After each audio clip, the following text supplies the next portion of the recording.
各位星期好，生活不易，机器人漫游。 বিশ্ব যখন কৃত্রিম বুদ্ধিমত্তা ও রোবোটিক্সে কোটি কোটি ডলার বিনিয়োগ করে দ্রুত এগিয়ে যাচ্ছে, তখনই দেখা গেল প্রযুক্তির এক ভিন্ন ব্যবহার, যেখানে রোবটকে মানুষের কাছে ভিক্ষা চাইতে দেখা গেছে। শুনতে অবাক লাগলেও সম্প্রতি এমনই একটি ঘটনা ঘটিয়েছেন এক ব্যক্তি।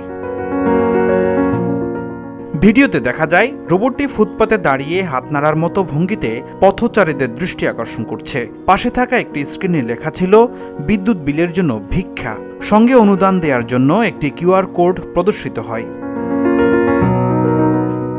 ভিডিওটি সামাজিক যোগাযোগ মাধ্যমে ছড়িয়ে পড়ার পর বিষয়টি নিয়ে ব্যাপক আলোচনা শুরু হয়েছে।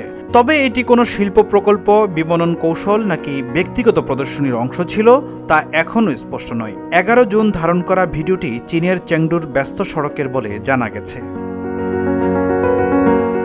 স্থানীয়ভাবে চেংডুতে বিভিন্ন খাতে রোবটের ব্যবহার দ্রুত বাড়ছে।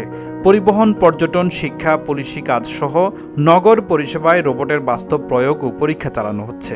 চীনের শিল্প ও তথ্য প্রযুক্তি মন্ত্রণালয় হিউম্যান এইড রোবটকে ভবিষ্যতের কৌশলগত শিল্প হিসেবে ঘোষণা করেছে। 2027 সালের মধ্যে এই প্রযুক্তিকে বাস্তব অর্থনীতির সঙ্গে আরও গভীরভাবে যুক্ত করার লক্ষ্য নির্ধারণ করা হয়েছে। আর এই ঘটনা এখন প্রযুক্তি ও রোবোটিক্স অগ্রগতির আলোচনায় নতুন মাত্রা যোগ করেছে। ফখরুল ইসলাম, ইত্তেফাক নিউজ।